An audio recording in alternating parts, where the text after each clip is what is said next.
Good morning students. New सृजन academy में आपका स्वागत है। अलंकार के क्रम में आज हम पढ़ने जा रहे हैं यमक अलंकार को। यमक अलंकार में जहाँ पर एक शब्द की आवृत्ति जो होती है वह एक से अधिक बार हो, जहाँ पर एक शब्द की आवृत्ति एक से अधिक बार हो लेकिन उनके अर्थ अलग अलग हों, जहाँ पर एक शब्द एक से अधिक बार हो किंतु उनके अर्थ अलग अलग हो, वहाँ पर यमक अलंकार होता है। उदाहरण देखें। पहला उदाहरण है काली घटा का घमंड घटा। काली घटा, पहली घटा अर्थात कि बादल,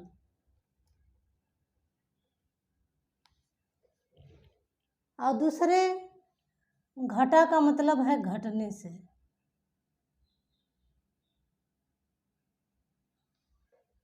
या घटने से, कम होने से, यानी कि जो बादल है उसका जो घमंड है वह कम हो गया है। मनुष्य वही है जो मनुष्य के लिए मरे। पहला मनुष्य मतलब व्यक्ति और दूसरा मनुष्य मतलब मनुष्यता। तो मनुष्य वही है जो मनुष्यता के लिए मरे। तीसरा उदाहरण हम देखेंगे। जेते तुम तारे तेते नभ में न तारे। तारे मतलब उद्धार करना या उपकार करना, और दूसरे जो है तारों की संख्या। आसमान में जितने तारे हैं, तारों की संख्या, यानी कि ये जो दूसरे तारे हैं इस आसमान के तारों की बात की जा रही है। और पहले तारे से मतलब है किसी की मदद करना, किसी को तारना, किसी का उद्धार करना, किसी पे उदारता दिखाना। अगला उदाहरण देखेंगे। कनक कनकते 100 गुनी, माँ दकता अधिकाय, व या खाए बौराय व पाए बौराय। पहला कनक यानी कि धतूरा और दूसरा कनक अर्थात कि सोना, यानी कि जो पहला कनक है यानी कि धतूरा, धतूरे को जो खाएगा वो बौरा जाएगा, और दूसरा जो है कनक यानी कि सोना, सोने को जो पाएगा वो बौरा जाएगा। दोनों कनक का अलग अलग अर्थ है। यहाँ पर इन पंक्तियों में यमक अलंकार दिखाई दे रहा है। अगला उदाहरण देखें। तो पर वारो उर्वशी, सुन राधिके सुजान। कृष्ण जी राधिका से कहते हैं कि हे राधिके सुनो, तुम पर मैं उर्वशी जैसी स्त्री को भी, ये उर्वशी जैसी सुंदर स्त्री को भी वार सकता हूँ, क्योंकि तुम मोहन के उर्वशी, क्योंकि तुम जो है मेरे हृदय में बसी हो। ठीक उसी तरह से जैसे कि उर में बसी, एक उर्वशी जो है आभूषण होता है जो कि गले में धारण किया जाता है और वह हृदय पर ही स्थापित होता है। तो कृष्ण कह रहे हैं कि तुम मेरे दिल में, मेरे हृदय में इस तरह से बसी हो जिस तरह से उर्वशी आभूषण जो है गले में पहना जाता है। तो पर वारो उर्वशी, सुन राधिके सुजान। हे राधिके, मैं तुम पर उर्वशी जैसी सुंदर स्त्री, यहाँ पे अप्सरा की बात की जा रही है। अप्सरा जो उर्वशी अप्सरा थी उसको भी वार सकता हूँ। उर मतलब यहाँ पे उर्वशी मतलब हृदय में बसना, हृदय में बसी। तो तीनों उर्वशी का अलग अलग अर्थ है। उर्वशी शब्द यहाँ 3 बार आता है। यहाँ पे जो है इन पंक्तियों में भी हमें यमक अलंकार दिखाई देता है। अगली पंक्ति है सारंग लय सारंग चली। सारंग लय सारंग चली, करि सारंग की ओट, सारंग झीनी पाई के सारंग कर गई चोट। अभी जो सारंग शब्द आया है 1 2 3 4 5, 5 बार ये आया है सारंग शब्द, लेकिन इनके जो अर्थ है हर बार अलग अलग है। और सारंग शब्द का यहाँ पर्यायवाची शब्द आप देख सकते हैं। सारंग शब्द के पर्यायवाची नदी है, तनुजा है, सरिता, दरिया, हिरन है, सिंह है, रंग बिरंगा है, सुंदर, सरस, रसीला, हाथी, धनुष, हल, कोयल, हंस, घोड़ा, चातक, सर्प, मोर, कपूर, चंद्रमा, कबूतर, सारंग, मधुमक्खी। सारंग मधुमक्खी एक ही है ये। अर्थात जो है ये जो सारंग शब्द है इसके कई सारे पर्यायवाची शब्द हैं। और देखा जाए तो ये पंक्ति है ये एक तरह से पहेली है, जिसको कई तरह से सॉल्व किया जा सकता है। पहली तरह से हम सॉल्व करेंगे। सारंग, पहली जो सारंग है ये जो है शेरनी है, फीमेल शेर है यानी कि शेरनी है। सारंग चली, लय सारंग चली। दूसरा जो सारंग है वो हिरन है। जो पहली शेरनी है वो हिरन को लेकर के चली। तीसरा जो सारंग है ये नदी है, यानी कि नदी के ऊँट में चली। सारंग झीनी पाई के, यहाँ पे जो सारंग है इसको जो है कमज़ोर पा करके,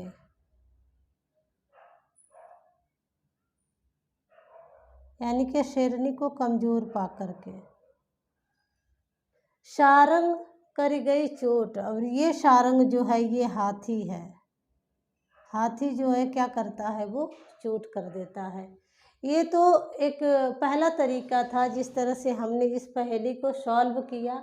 इसमें भी हमें यमक अलंकार दिखाई देता है कि जितने भी सारंग शब्द आ रहे हैं उनके अलग अलग अर्थ यहाँ दिखाई देते हैं। पहेली को अगर सुलझाया जाए तो एक और तरीका है। सारंग लय सारंग चली। सारंग मतलब सुंदर स्त्री है, वह जो है दूसरा सारंग मतलब कपूर लेकर के चली। सारंग तीसरा जो है इसमें जो है दिए की बात की जा रही है। चौथा जो सारंग है इसमें रंग बिरंगे कपड़े की बात जा रही है, यानी कि कपूर को जला करके कपूर को दिए की तरह जला करके, यानी कि कपूर को यहाँ जलाती है, यहाँ पे दिया बना देती है, उसके बाद वो चलती है। सारंग मतलब रंग बिरंगे कपड़े से वो ढक करके चलती है। लेकिन यहाँ पर आकर के सारंग कर गई चोट, यहाँ पे सारंग मधुमक्खी आकर के चोट कर देती है और वो दिए को बुझा देती है। ये तो दो तरीका हुआ। तीसरा एक और तरीका है, एक सारंग को मोर मान लेंगे, दूसरे सारंग को हम सर्प मान लेंगे। मोर है वो सर्प को लेकर के चलता है, लेकिन तीसरा जो शिकारी होता है वो बैठा होता है ओट लगा करके, और वो जो है अपना क्या करता है, धनुष, यहाँ जो सारंग है वो धनुष है और यहाँ पर सारंग जो है वो बाढ़ है, यानी कि अपने धनुष बाढ़ से वो क्या करता है कि उसको जो है चोट पहुँचा देता है। किसको? मोर को। और भी पहेली को सॉल्व करने के और भी तरीके हैं, वो आप देख लीजिएगा। फ़िलहाल हम बस इतना देखते हैं कि ये सारे जो है उदाहरण निकल करके आते हैं कि यमक अलंकार के जो है ये उदाहरण है। कुछ और उदाहरण भी आप नोट कर लेंगे जो कि एग्जाम्स में पूछे गए हैं। अलंकार के कुछ और उदाहरण हैं। सुर सुर तुलसी शशि उद्गन केशव दास, और कवि खदोत सम जहाँ तहाँ करत प्रकाश। कह रहे हैं कि यहाँ पे जो है एक सूर्य का मतलब जो है सूर्य से है और दूसरे सुर का मतलब है जो कि सूरदास से है। दूसरी पंक्ति है, रुनित भृंग घंटावली झरित दान मधुनीर, मंद मंद आवत चलियो कुंजर कुंज समीर। यहाँ पे मंद मंद जो है हाथी के चाल से, हवा के बहने से, यानी कि बहना और चलना, दो अर्थ इसमें जो है, या बजना, यानी कि कई सारे अर्थ निकल सकते हैं दोनों के। तो ये जो है आपका यमक अलंकार के अंतर्गत आता है। तरड़ी के संग तरल तरंग में तरड़ी डूबी थी हमारी ताल में। तरड़ी यहाँ पे सूर्य से मतलब है, यानी कि सूर्य के साथ तरल तरंग में जो तरड़ी थी यानी कि जो नाव थी वह जो है ताल में डूबी हुई थी। खगकुल कुल सा बोल रहा, जो पक्षी है वह कुल कुल की आवाज़ कर रहा है। यहाँ पे कुल का एक मतलब जो है दोनों का यहाँ पे अलग अलग अर्थ है। यमक अलंकार के कुछ और भी उदाहरण हैं जिन्हें हम देख लेते हैं।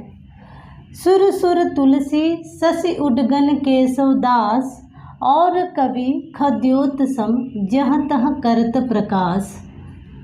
यहाँ देखें 2 बार सुर आया है, 2 बार सुर आया है, क्योंकि इसका उदाहरण है यमक अलंकार का, जहाँ पर एक शब्द की आवृत्ति एक से अधिक बार हो लेकिन उनके जो अर्थ हैं वो अलग अलग हों।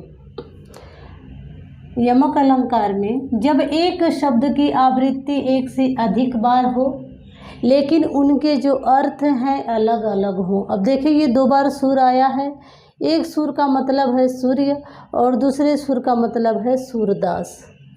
तो ये जो लाइन है जिसमें सुर सुर तुलसी शशि उडगन केशवदास, सुर सुर तुलसी शशि उडगन केशवदास, और कवि खत्योत सम जहाँ तह करत प्रकाश। लाइन का इन पंक्तियों का अर्थ है कि जो सूरदास हैं वो सूर्य के समान हैं और जो तुलसी है वह जो है शशि के समान है। केशवदास ऐसा कह रहे हैं कि जो तुलसीदास है वो चंद्रमा की तरह है, जो सूरदास है वो सूर्य की तरह है, और जो कवि होता है वो जुगनू के समान होता है। जो कवि है वो जुगनू के समान होता है। जहाँ तहाँ करत प्रकाश, जहाँ तहाँ वह प्रकाश करता है, यानी कि हर एक पॉइंट्स पे ही वह कविता लिख सकता है। इसलिए इन पंक्तियों का अर्थ है जो कवि है वह जुगनू के समान है और वो जो है हर जगह प्रकाश, हर एक स्थान को प्रकाशित कर सकता है। दूसरी लाइन है रुनित भृंग घंटावली, रुनित भृंग घंटावली झरत दान मधुनीर, मंद मंद आवत चलियो कुंजर कुंज शमीर। इस पंक्ति का अर्थ है कि जो घंटावली की जो आवाज़ आती है उस आवाज़ से ऐसे लगता है जैसे मधु समान जो है नीर वह उसमें से झर रहा हो। वो ठीक उसी प्रकार से जो मंद मंद है इसके 2 अर्थ हैं। एक का अर्थ होता है बहना और एक का अर्थ होता है चलना। ये इसलिए कि दोनों के चलने और बहने की बात हो रही है। कुंजरू मीन्स होता है हाथी, ये जो है हाथी है, और कुंज मतलब जानते हैं आप, कुंज जिसे उपवन कहते हैं, यानी कि जो उपवन की समीर है वह मंद मंद बहती है और जो हाथी है वह मंद मंद चलता है। यानी कि एक मंद बहने का तात्पर्य है, एक मंद का अर्थ चलने के तात्पर्य है। कुंजरू जो है वो मंद मंद चलता है और जो कुंज का समीर है वो मंद मंद बहता है। अगला उदाहरण है तरड़ी के ही संग तरल तरंग में तरड़ी डूबी थी हमारी ताल में। तरड़ी के ही संग तरल तरंग में तरड़ी डूबी थी हमारी ताल में। तरड़ी एक जो है ये हो गया आपका सूर्य, इसका अर्थ हो गया सूर्य, और दूसरी जो तरड़ी है वो हो गई नाव। यानी कि तरड़ी के ही संग तरल तरंग में, यानी कि तालाब है, ताल है, उसके तरल जो है तरंगे हैं उसमें क्या डूबा हुआ है, सूर्य भी डूबा हुआ है और जो नाव है वह भी उसमें डूबी हुई है। अगला उदाहरण है खगकुल कुलसा बोल रहा। यहाँ कुल का एक होता है जो खगकुल, खगकुल यानी कि पक्षियों का समूह।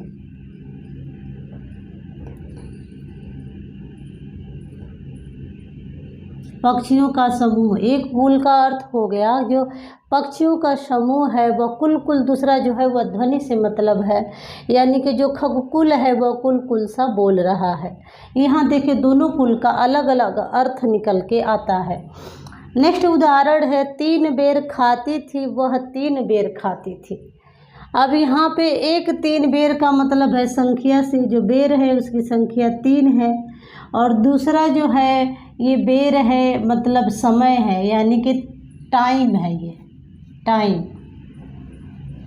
यानी कि वह 3 बेर खाती है और 3 टाइम खाती है। इसका अर्थ ये होगा वह 3 बेर खाती है और 3 टाइम खाती है।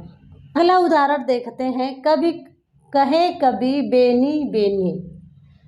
एक जो कवि हैं वह कवि का नाम है, यानी कि कवि बेनी जो कह रहे हैं कि जो बेनी है यानी कि जो चोटी है वह सांप की तरह है। जो चोटी है वो कैसी दिख रही है? सांप की तरह। नेक्स्ट उदाहरण है सजना है, यानी कि मुझे श्रृंगार करना है। किसके लिए? दूसरा सजना है पिया के लिए या प्रेमी के लिए। औरत है वो कह रही है कि सजना है मुझे सजना के लिए। इसे बलमा कह लें या कुछ भी कह लें, यानी कि पति से रिलेटेड है, प्रेमी से रिलेटेड है, पिया से रिलेटेड है, और सजना है मतलब श्रृंगार करना।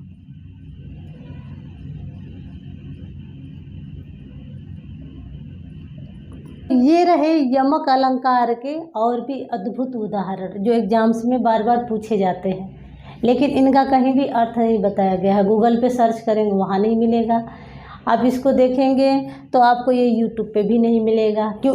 जो ऐसे जो टफ उदाहरण होते हैं वो टफ उदाहरण समझाए नहीं जाते, उनको टाइम नहीं दिया जाता।